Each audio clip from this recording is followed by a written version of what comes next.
¿Qué tal? ¿Cómo les va? Un nuevo programa de Ayer es Hoy y el título del programa de hoy es Pirro, un Alejandro que no fue. Bajo este título, señora, señor, hoy temas de la agenda nacional. Y nuevamente el título del programa de hoy, Pirro, un Alejandro que no fue.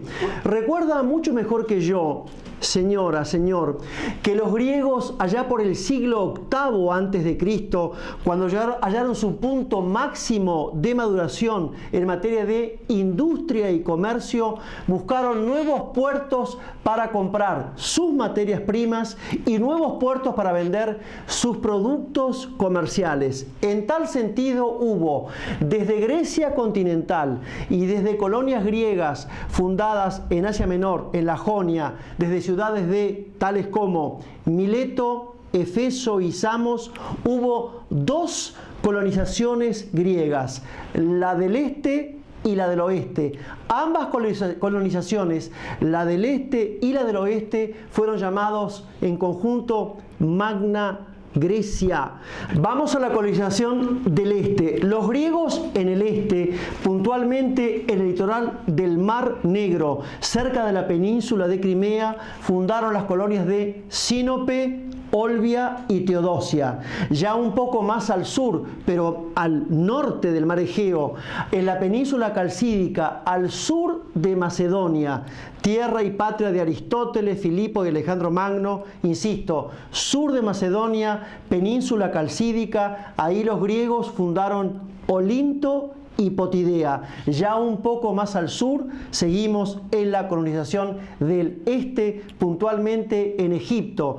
Mientras estaba el faraón Psamético I, dinastía 26, los griegos fundaron ahí en Egipto Naucratis I y Cirene después.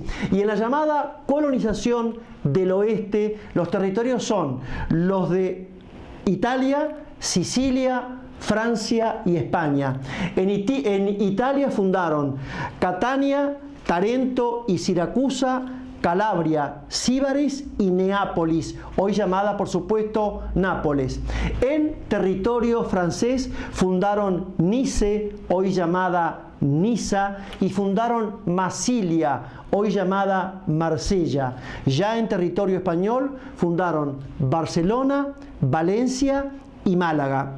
Y si bien es cierto, señora, señor, que Grecia es la cuna de la filosofía, de la ciencia, del arte, de la arquitectura y de la política, es mucho más cierto que Roma es la cuna del derecho y de la política llevado a su faz práctica, la política práctica y el derecho en sentido práctico. Y entonces, de la mano de Teodoro Mommsen, historiador y filólogo alemán, nacido en Garding, 1817, y murió en Charlottenburgo en el año 1903.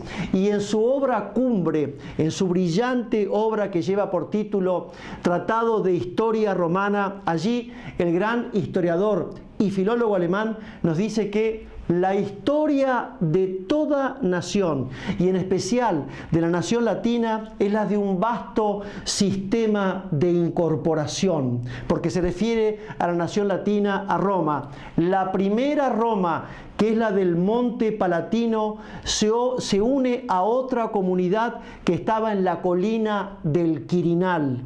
Y esta segunda Roma, entre comillas, llamado Palatino-Quirinal, convive con otros pueblos de su misma identidad etnia, de su misma identidad racial. Son los pueblos del Lacio, que viven en el Lacio. Cuando Roma incorpora a cada uno de estos pueblos latinos, forma la llamada Federación Latina. Y en una cuarta etapa, Roma va, luego de la Federación Latina, va por los samnitas y por los etruscos, porque samnitas y etruscos no eran latinos. Cuando los incorpora, Roma forma el llamado mundo italiota. Luego de formado el mundo italiota, Roma incorpora a celtíberos y a galos, a griegos y a germanos, a escitas y a sirios. Se ha formado el Imperio Romano. Pero yo la invito a usted,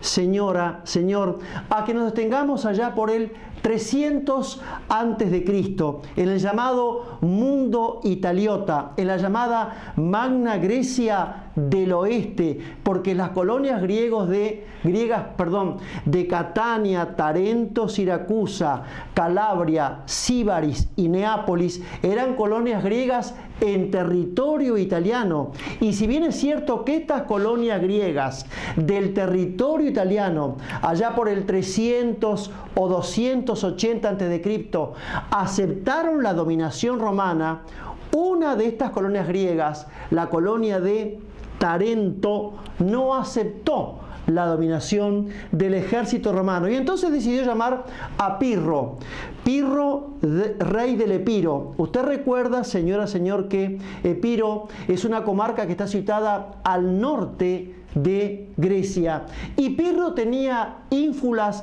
de creerse un Alejandro Magno en la Magna Grecia italiana, en la Magna Grecia del Oeste. Entonces Pirro, rey del Epiro, insisto, reunió un poderoso ejército de 25.000 hombres y 20 elefantes, y en dos batallas sangrientas, la primera la batalla de Heraclea y la segunda la batalla de Ausculum, las dos batallas venció a los romanos con pérdidas de tal magnitud, con pérdidas de tal entidad, que en la última batalla, en la batalla de Ausculum, dijo Pirro: una victoria más como esta y me vuelvo solo al Epiro. Y entonces, como Pirro era un oficial griego, un hombre extremadamente inteligente y capaz, comprendió que en territorio italiano, en la Magna Grecia del Oeste, su ejército estaba diezmado. Entonces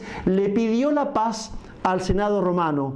Pero Roma tenía, mejor dicho, desde el 753 a.C.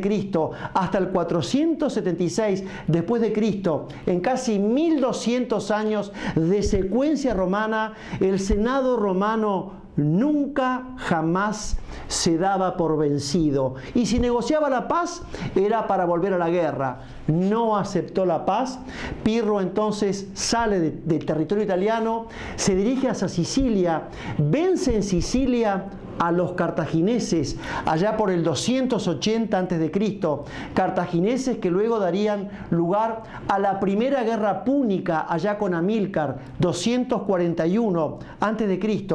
Pero insisto, vence a los cartagineses en Sicilia, decide volver a territorio italiano y en la batalla de Benevento es total y completamente vencido por los romanos. Batalla de Benevento, año 275 antes de Cristo. Y alguna vez en alguna conferencia de filosofía hemos dicho nosotros, hemos afirmado, nada genial, nada brillante, Pirro, un Alejandro que no fue. Y seguramente usted en su casa, señora, estará pensando qué tiene que ver el título del programa de hoy con la actualidad política argentina. Y la respuesta es tan sencilla como evidente y tan evidente como sencilla. Y en instantes vamos a compartirla con todos ustedes. Muchas gracias.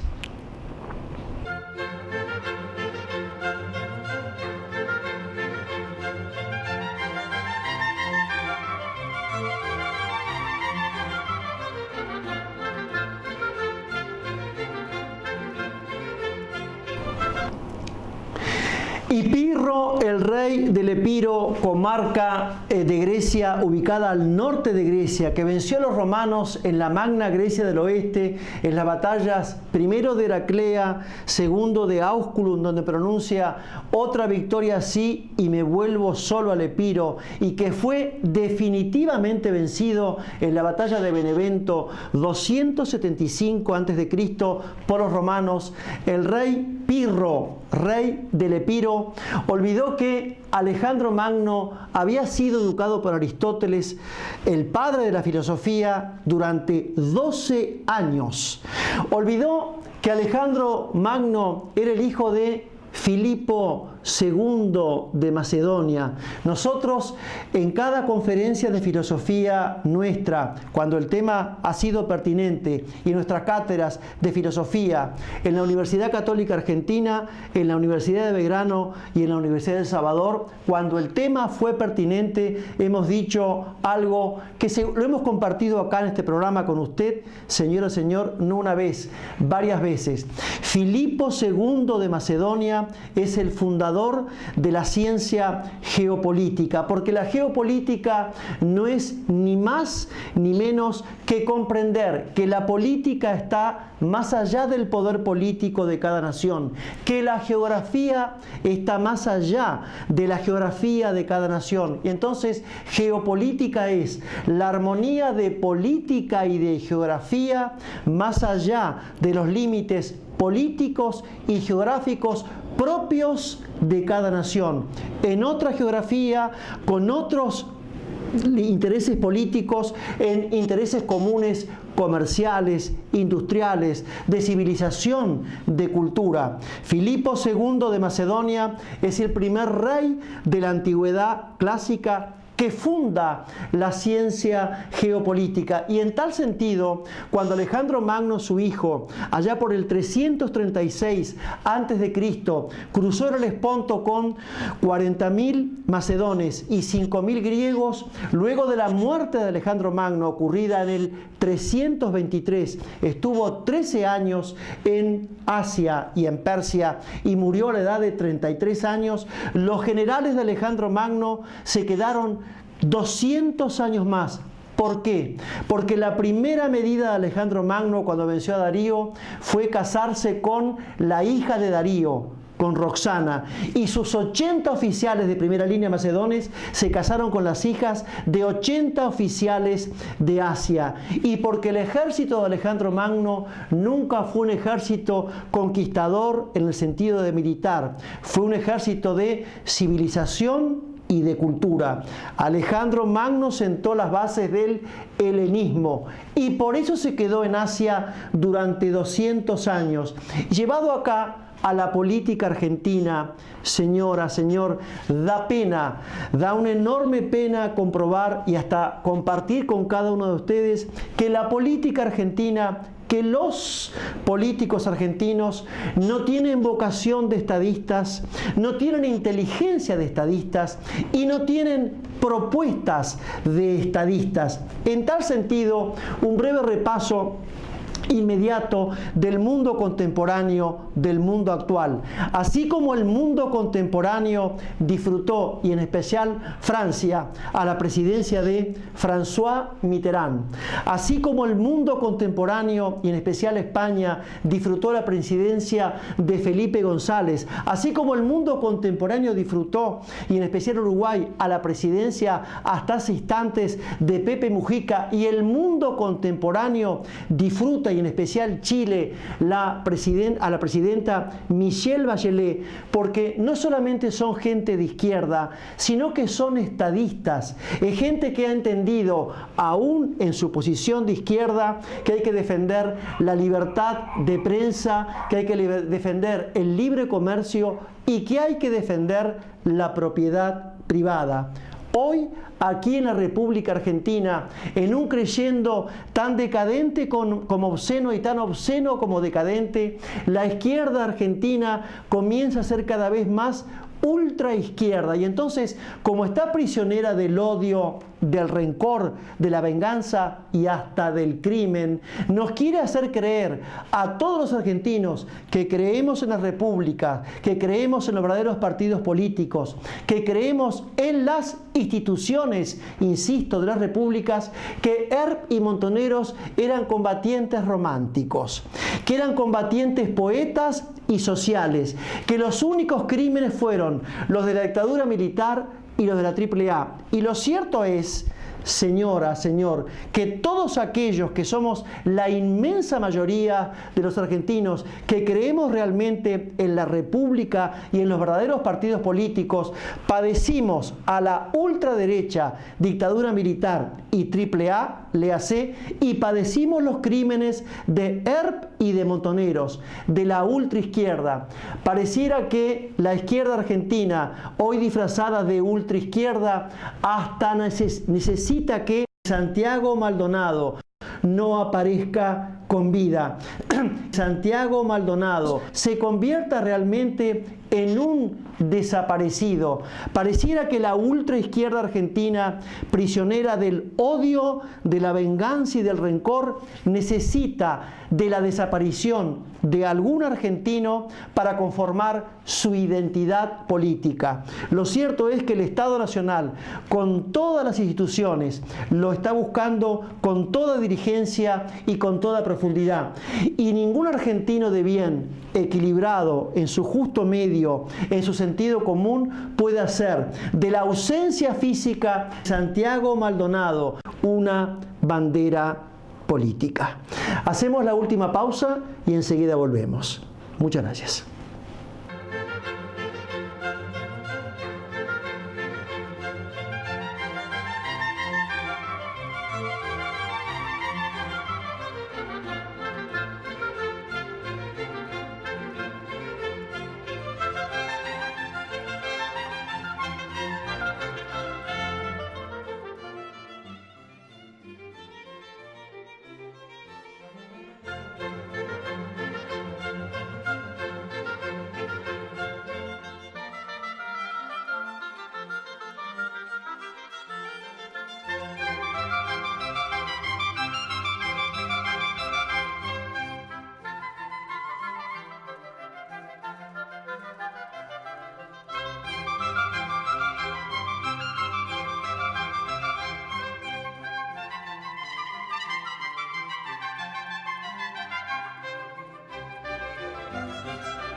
Y en esta Argentina, señora, señor, empequeñecida y empobrecida política e intelectualmente, sin políticas de Estado, sin propuestas de Estado, sin inteligencia y vocación de estadistas, que además, como si fuera poco, ahora se suma esta desaparición, entre comillas, de Santiago Maldonado, y en una economía argentina que es una especie de tortuga a cuerda que anda lenta, muy lentamente, y a instantes de las elecciones de octubre, nosotros, como para lo bueno y solamente para lo bueno, somos extremadamente caprichosos.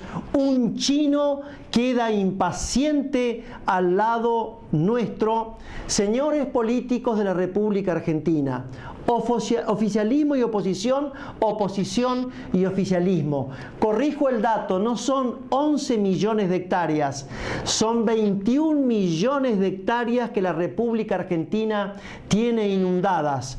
Sur de Santa Fe, sur de Córdoba, sur de San Luis y una parte importante de la provincia de Buenos Aires. ¿Qué proponen para solucionar el tema? Tenemos la segunda inflación más alta del mundo.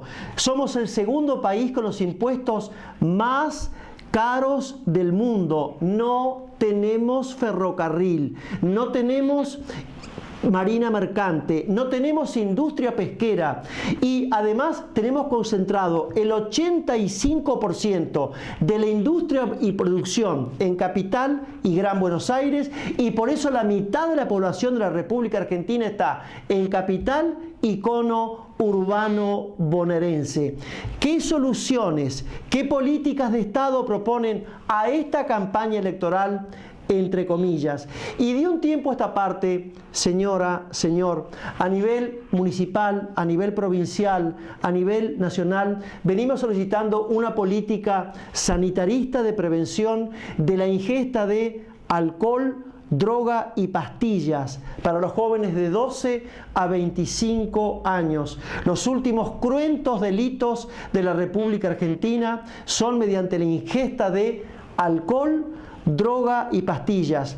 ¿Cómo se va a curar al enfermo? No para estigmatizarlo, sino para prevenir, para curarlo. Y esta Argentina que todavía no ha recuperado el respeto al orden público, el respeto a la ley, hace mucho tiempo que insistimos para que en el hogar, en la universidad, en el colegio, en el trabajo, en el todos los días, podemos llegar a utilizar las 5 palabras mágicas. Buen día, por favor, perdón, permiso y muchas gracias. Y como que desde el hombre, y de la cultura es cultura, y la civilización, civilización, siempre la mujer ha sido y será y es la segunda educación del hombre. Pedimos el consejo inteligente, el gesto inteligente, la presencia inteligente, la palabra inteligente de la mujer en el hoy argentino.